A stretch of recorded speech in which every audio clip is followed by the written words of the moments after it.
la France a-t-elle dévoilé aux yeux du monde sa faiblesse et sa crainte vis-à-vis de la Russie et de la Chine, ou alors la France est tout simplement en train de mettre un terme aux infox sur son pays? Plusieurs éléments. D'abord, son influence africaine est quasiment devenue quasiment nulle. Ensuite et surtout, c'est vrai que le fait d'avoir voulu au départ négocier avec les Russes, ils ont essayé de négocier Macron, et puis après de se rallier à l'Occident américain, l'extrême Occident, donc, aux positions américaines, a fait qu'ils se sont lancés dans une bataille qui n'était absolument pas gagnable, pour deux raisons. Parce que la Russie, dès qu'elle a attaqué l'Ukraine, dès le premier jour, a écrasé immédiatement toutes ses forces aériennes, donc aucune possibilité pour les Ukrainiens de pouvoir organiser une offensive. Puis ensuite et surtout parce que les Russes ont 30% des réserves d'énergie européennes et qu'il est impossible, dans un laps de temps trop court, de moins de 2 ans, 3 ans, de remplacer ces réserves par d'autres pays. Alors pour répondre au frère Diawara, l'Algérie, qui ne se trompe pas d'intérêt, a augmenté de 50% l'exportation de gaz vers la France, ce qui coûtera très cher aux Français.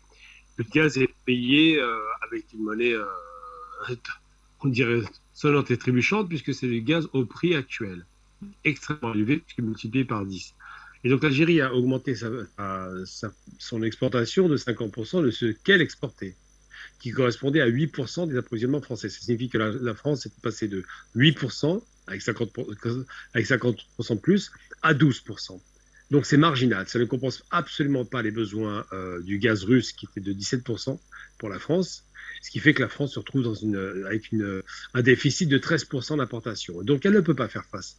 Et il y a beaucoup d'esbroufs, beaucoup d'effets d'annonce, mais je vous l'ai expliqué tout à l'heure, M. Macron a annoncé déjà aux Français qu'il allait largement réduire la disponibilité en énergie gaz, charbon, puisque l'électricité, ils sont assez bien pourvus avec l'énergie nucléaire. Et donc aujourd'hui, on est sur une situation où effectivement les Algériens jouent leur va-tout, mais n'ont aucun intérêt, d'abord parce que c'est les alliés des Russes, ça commence par ça, et surtout ils n'ont aucun intérêt à augmenter leur production de gaz à destination de la France, puisque moins il y a de gaz, plus c'est cher. Donc aujourd'hui, par exemple, on sait que la Russie a engrangé en 6 mois plus de 167 milliards de dollars. Je rappelle que la Russie est sous sanctions occidentales et qu'elle n'a jamais engrangé autant d'argent dans son histoire que depuis ces 6 derniers mois. Donc la bataille économique est largement gagnée par la Russie, et largement, mais vraiment au-delà de toute attente. Que le rouble, qui est une monnaie qui ne valait pas grand-chose, s'est apprécié dans des proportions qu'on n'avait pas revues depuis au moins 20 ans. Donc le rouble devient une monnaie de référence puisque les Russes obligent les États à acheter en rouble, et que les États qui n'achètent pas en rouble, eh ben, ils ne reçoivent pas de gaz. Tout simplement, la Russie coupe immédiatement l'approvisionnement. Ce n'est pas parce que les Russes ne veulent pas vendre, c'est qu'ils imposent, puisqu'ils sont sanctionnés, à ce que les Européens achètent du rouble. Un coût excellent, dans la mesure où quand on oblige l'adversaire qui vous refuse le dollar à acheter votre monnaie, ben vous êtes obligé d'acheter en dollars. Donc, bilan des courses, les Russes ne sont absolument pas impactés par le problème de la déconnexion du système bancaire russe à SWIFT, mais plus encore, ils accroissent la qualité de leur monnaie en bénéficiant en plus d'un afflux considérable de dollars. Donc toutes les sanctions qui avaient été organisées et planifiées par les États-Unis et l'Occident sont un échec total. Alors est-ce que la France aujourd'hui est inquiète? Oui, elle est inquiète parce que d'abord sa voix ne porte plus, parce que c'est un pays qui est 7e puissance économique mais qui ne fait que reculer pour des raisons évidentes de désindustrialisation. L'industrie française est moins importante maintenant que l'italienne, ça vous dit un peu le niveau. Et surtout parce que la France, dans un passif qui est quand même pas très glorieux, a du mal à essayer de donner l'image d'un pays honnête, d'un pays qui était du bon côté, en l'occurrence ce qui se passe au Mali. C'est-à-dire que pendant 8 ans, ils ont été là-bas à squatter, mais les Maliens continuent à mourir. On ne va pas donner les chiffres du nombre de morts maliens parce que c'est quand même abyssal. Et de l'autre côté, vous avez des Russes qui débarquent au Mali, qui aident les Maliens, ils ne sont pas condescendants ni paternalistes, qui les forment à l'utilisation des armes, non pas au combat, puisque les Maliens savent se battre, mais aux armes de combat. Et à partir de là, ils obtiennent des résultats que jamais les Français n'ont obtenus. Donc aujourd'hui, effectivement, c'est bien que le général Diawara le précise, il n'y a pas plus de 10% du territoire qui n'est pas sous contrôle terroriste d'ailleurs, c'est pas un contrôle, hein, qui est encore avec une zone terroriste, c'est pas pareil, ce qui ne contrôle rien du tout. Les terroristes, par définition, n'ont pas la capacité de pouvoir structurer un territoire et encore moins de le contrôler. Ils n'ont pas de monnaie, ils ne produisent rien, ils ont de l'argent par le trafic, mais ils n'ont pas d'argent par le travail. Et surtout, ils n'ont pas d'industrie pour créer des capacités offensives. Donc les terroristes sont des éléments un petit peu épars qui sont sur un territoire dans lesquels ils pensent qu'ils ont la possibilité de faire ce qu'ils veulent, mais ils ne font pas ce qu'ils veulent. Donc ces terroristes sont en train de se déporter ailleurs. Et effectivement, l'échec épatant de la part des Français, particulièrement les Français d'ailleurs, parce que les Anglais sont beaucoup plus malins, ils restent quand même planqués. Les Français étaient aux avant-postes, toujours cette arrogance gauloise, qui fait qu'ils pensaient donner des leçons à tout le monde, qu'ils pouvaient exporter leur modèle jacobin et républicain comme si c'était la panacée, et surtout qu'ils expliquent aux Africains que nous allons vous expliquer qu'il vous faut de la démocratie. Moi, je dis que la démocratie ne vient qu'une fois qu'on a la sécurité, et la sécurité économique. Militaire évidemment, et économique ensuite. Et la démocratie, c'est une sorte de luxe, comme ça, de grand luxe, qu'on offre à des peuples qui sont déjà tranquillisés et qui auront autre chose à penser qu'aller se nourrir quotidiennement. Et oui, la France est en difficulté parce que les Russes ont remporté largement les mises en Centrafrique. Première humiliation sur une zone où les Français étaient quand même très influents, avec la zone CFA en Centrafrique, et aujourd'hui sur le Mali. Et moi, j'espère, et c'est là où on a parlé des autorités algériennes, j'aurai l'occasion de rencontrer évidemment, mais j'espère que très prochainement, les Maliens vont franchir le cap, qui est un cap difficile à franchir, mais essentiel et nécessaire, c'est qu'ils créent leur propre monnaie.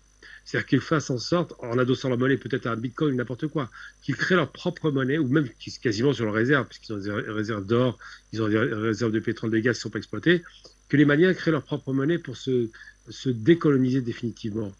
Il y a deux choses qui posent problème dans les pays africains, c'est qu'ils ont gardé la monnaie du colon, c'est intolérable, et ils ont gardé malheureusement la langue du colon. Il faudrait se mettre d'accord pour qu'il y ait une langue nationale, faite avec plusieurs langues, c'est pas un problème, mais on se met d'accord pour qu'on lave le cerveau des Maliens.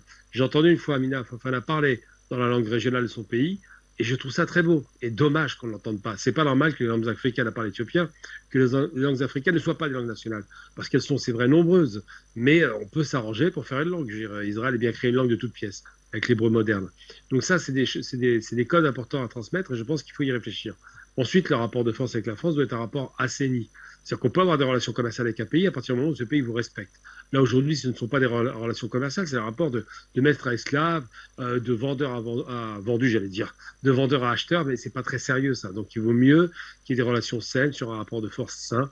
Et les Maliens ont, pour la première fois, c'est vrai, il faut le reconnaître, en Afrique, montré depuis très longtemps, puisque c'était avant Sankara qui avait montré la voie, montré que comme dans le pays des hommes intègres, au Burkina Faso, on est capable de relever le nez face à l'occidental et de lui dire vous n'êtes pas plus malin que nous, vous n'êtes pas plus intelligent et on peut créer une économie viable. Donc c'est vrai qu'aujourd'hui, on peut attendre, j'attends beaucoup, une réponse de la part du Mali, une réponse structurée, d'abord sécuritaire évidemment, puis ensuite évidemment une réponse qui sera de dignité, parce que la dignité est une chose qui a beaucoup échappé à certains dirigeants africains, de retrouver sa dignité, de relever le front. Ils ont la possibilité de le faire, ils ont les partenaires pour cela, ils peuvent choisir qui ils veulent dans le monde, ils ne sont pas obligés de s'enfermer avec les Russes ou les Chinois, il y en a d'autres, mais ne pas écarter les Russes et les Chinois évidemment, et élargir la voilure pour faire en sorte que ces pays deviennent vraiment autonomes, indépendants, et qu'ils recréent les richesses de pays qui, et je le rappelle à nouveau, ont quand même des civilisations très anciennes, on n'est pas sur des pays qui viennent de naître. Donc ce ne serait pas inintéressant d'envisager. Quant à la France, effectivement, aujourd'hui elle joue son va-tout, elle est en grande difficulté. Le président Macron ment beaucoup, malheureusement, on s'en rend compte avec le pétrole et le gaz. Et l'hiver risque d'être extrêmement tendu en Europe, puisque les augmentations annoncées vont du simple au triple. Donc ça signifie que le petit Européen pauvre, qui n'a pas les moyens de se payer le chauffage, risque de vivre un hiver très difficile. Je ne parle même pas des entreprises qui sont en train de fermer les portes en cascade. On annonce des milliers de fermetures de sociétés en Angleterre, en Allemagne et bientôt en France. Tout cela, ça ne guère rien de bon, sauf si, enfin, les Occidentaux sortent de leur prétention arrogante et acceptent l'idée selon laquelle la guerre d'Ukraine était gagnée dès le premier jour, qu'il ne fallait pas continuer à faire tuer inutilement ce pauvre peuple ukrainien qui n'avait rien demandé à l'origine, je le rappelle.